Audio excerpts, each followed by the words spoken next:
This is Idowu Shekoni, and reading with me is Afolakemi Akobi. Good evening. We're bringing you Newscope, our daily news program of in-depth reports, interviews, and commentaries. First, the highlights. CBN orders Naira payment for all diaspora remittances from the 1st of May. NBA condemns growing judicial intimidation of legal practitioners.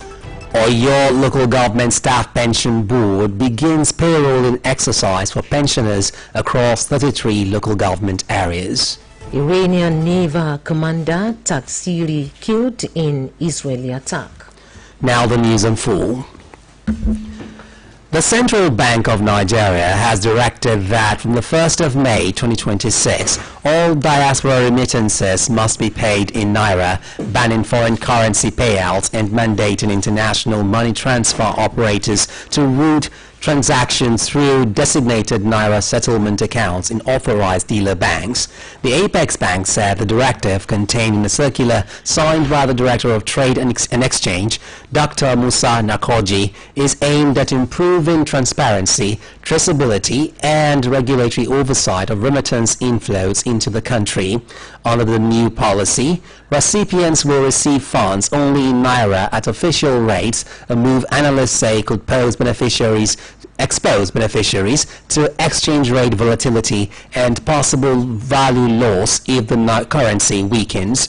However, the policy is expected to boost foreign exchange liquidity, strengthen monitoring, reduce fraud risks, and ensure that all remittance inflows are captured within the formal financial system. Meanwhile, in a bid to bolster financial stability and promote economic consistency, the Central Bank of Nigeria has introduced a new policy for bank recapitalization. This development is poised to restructure the banking industry, as commercial banks are now obligated to augment their capital reserves within a stipulated time frame. Our reporter, Awahu Ibrahim, accesses the implications for financial institutions, enterprises, and the Nigerian populace. Olamide Sishola presents our reports. The banking industry is poised for significant restructuring following the Central Bank of Nigeria's recapitalization directive. The policy demands banks to markedly increase their capital reserves, an initiative aimed at developing more robust financial institutions that can sustain large-scale economic operations. The term recapitalization denotes the enhancement of a bank's financial stability via an increase in its capital reserves. A financial expert, Mr. Tuji Adekweju, notes that the policy is crafted to bolster banks' resilience to economic shocks, fund substantial projects, and compete globally. If we consider the fact that most of the revenue of banks or financial institutions come from lending, because they lend out money, they take interest. That is where the bulk of their profits is expected to come from. So the bigger the cake, the better, or the greater the number of the sharers, so to speak.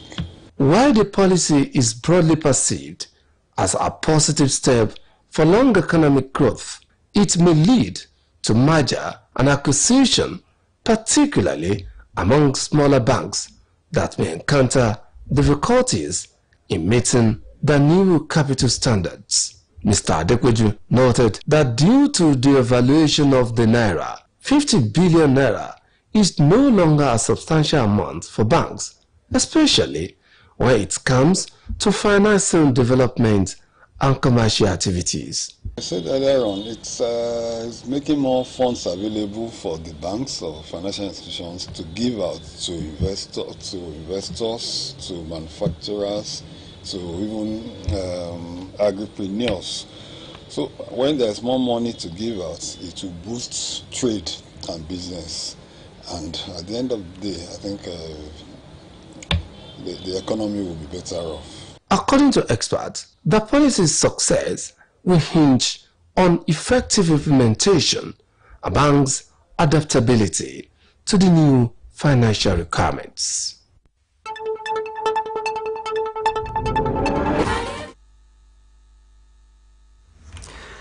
The Nigerian Bar Association, NBA, has condemned what it described as a growing pattern of judicial overreach and intimidation of legal practitioners following reports of judges allegedly ordering the detention of lawyers in controversial circumstances.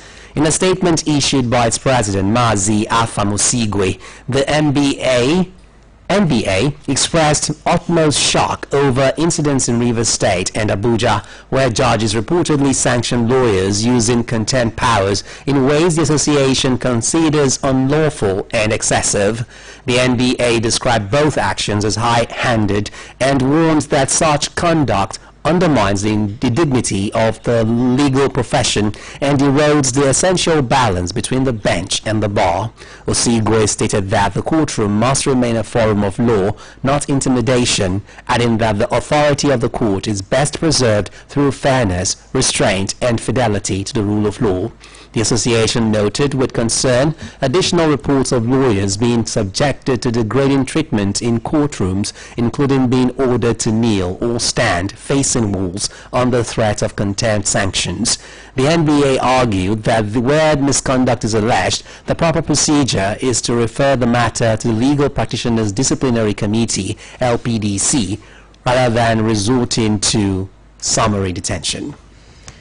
The Independent Corrupt Practices and Other Related Offences Commission has disclosed that it monitored projects valued at over 21.23 trillion naira under the Federal Ministry of Works as part of efforts to prevent corruption and ensure accountability in public spending.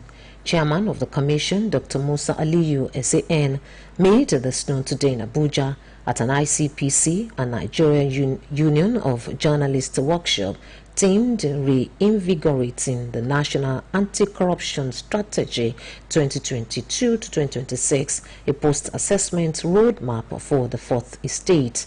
Dr. Aliyu said the Commission prioritized prevention through oversight of public expenditure, particularly under its constituency and executive project tracking initiative.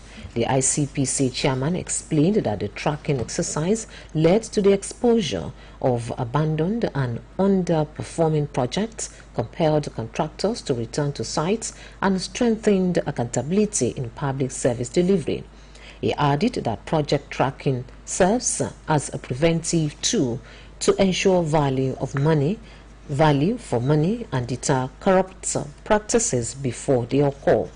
Dr. Aliyu, who stressed the need for stronger collaboration between the media and anti-corruption agencies, also urged journalists to deepen investigative reporting and promote responsible journalism to support the anti-corruption drive.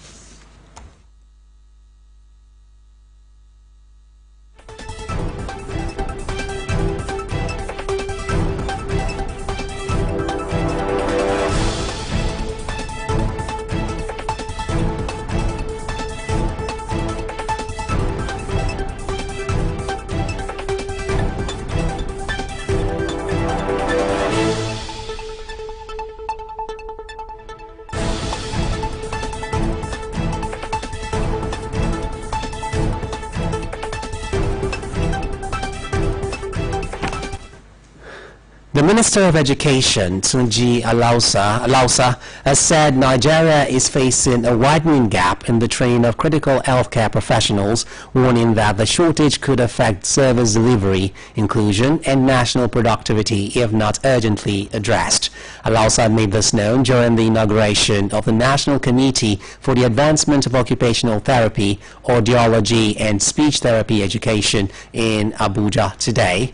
He outlined the federal government's renewed focus on strengthening specialized education in key rehabilitation and therapy fields. Alausa pointed to growing needs across hospitals, schools, and communities, stressing that the demand for trained professionals in these areas continues to outpace supply.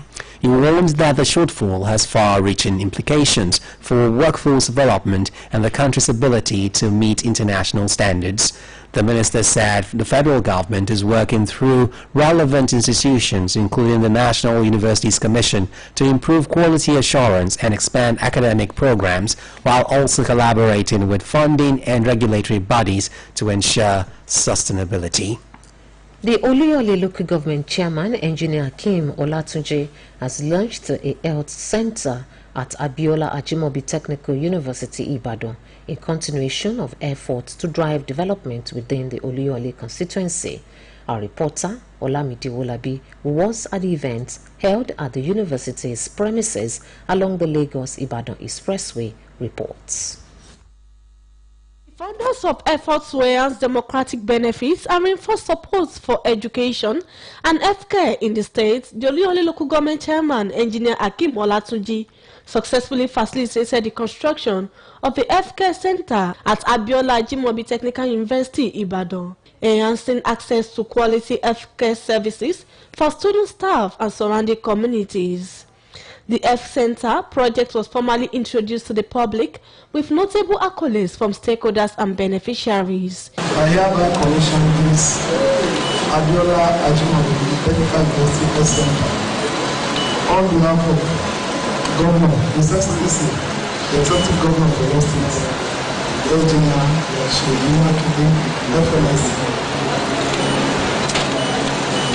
In his address, the chairman of Oluyole local government, Engineer Hakeem Olatunji, commended the governor of Oyo State, Engineer Seyi Makinde, for his consistent backing in facilitating local government development projects, explaining that the initiative sought to improve the welfare of students and local residents alike.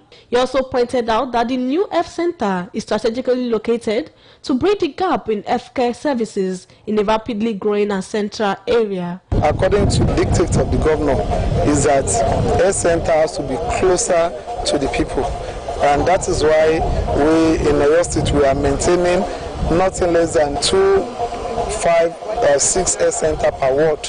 So, which is unprecedented as far as the country is concerned. And this health center is going to serve the academic community of Abiola Ajimobi Technical University and also the environs, because we have so many villages that are scattered all around here.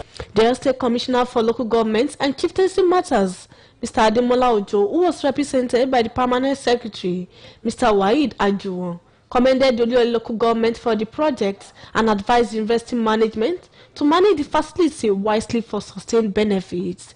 Just to appeal to our management to please make judicious use of this opportunity so that you can maintain it very well. The government has done its own part, but we have to have a maintenance culture so that the project can stand the test of time. Earlier in his welcome address, the Vice Chancellor of Abiola Ajimobi Technical University, Professor Adeshola Ajayi, highlighted the Health Center as the realization of Oyo State Governor Engineer Seyi Makinde's promise through the Oluyole local government, emphasizing its potential to increase accessibility and convenience of healthcare services within the campus. I'm excited, I'm pleased, and I'm grateful. It came through Oluyole local government, but it's a fulfillment of a promise made by His Excellency, the visitor to the university and the Executive Governor of Oyo State, Engineer Seyi Makinde.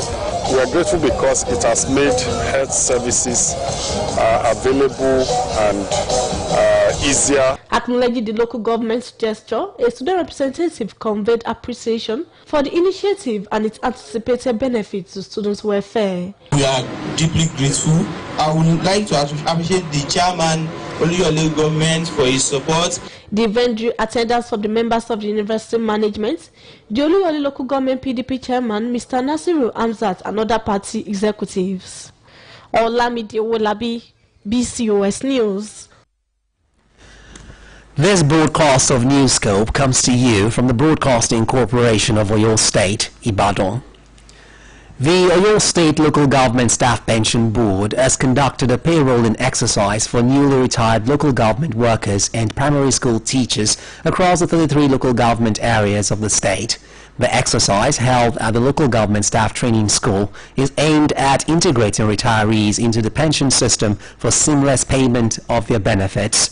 Chairman of the board, Honorable Akim Ige, said the initiative is designed to formally register and induct retirees into the pension system.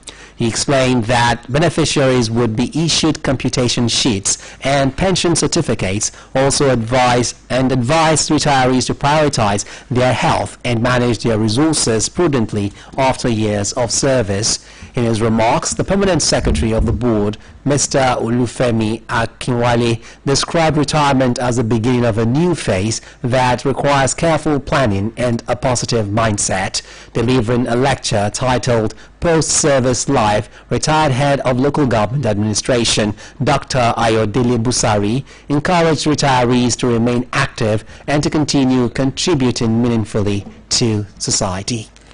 The Central Council of Ibadan Indigenous CCII has requested for stronger collaboration with the Broadcasting Corporation of Oyo State BCOS to enhance the promotion of cultural heritage and activities lined up for the 2026 Ibadan Cultural Festival. This formed the highlights of a courtesy visit by members of the festival committee to the corporation. Our reporter Adiola Oladile reports.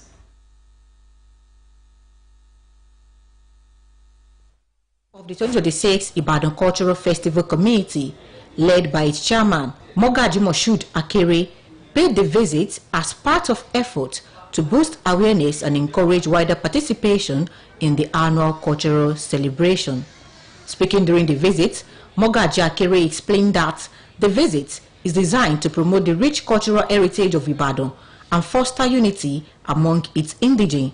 He disclosed that activities for the festival have commenced with a conference on March 23rd and culminates in a grand finale on April 18. Appeal to the BCOS for robust media support to ensure adequate publicity of the festival and its programs. Most of the visit to BCOS is just to know what we can do together to collaborate, how we can bring good things to add more flavor to our Ibadan Cultural Festival. In terms of their publicity, on April 2nd, we go on a woman conference. After that, we still have to go on 4. We go to the Lagelu Grove at Awoto. Then we go to Oluyole to go and pay homage to Oluyole, get our blessing from him for the success of this year Ibadan Cultural Festival. Responding, the chairman of the BCOS, Chief Mrs. Dotun Laiton, represented by the Director of Programs, Mrs. Bumi Babanumi, commended the committee for its commitment to preserving Ibadan's cultural heritage. She assured the delegation of the corporation's readiness to provide extensive coverage for the festival. People really need to understand what our culture really is, the kind of culture that we have and that we still have to take to mind and follow. A lot of people don't know what the way of life, the dressing, what we really put on. It's a good thing that this program is coming up. This is always ready to collaborate with such activities. The visit featured presentation of commemorative items to the management of the BCOS. Adiola Oladili, BCOS News.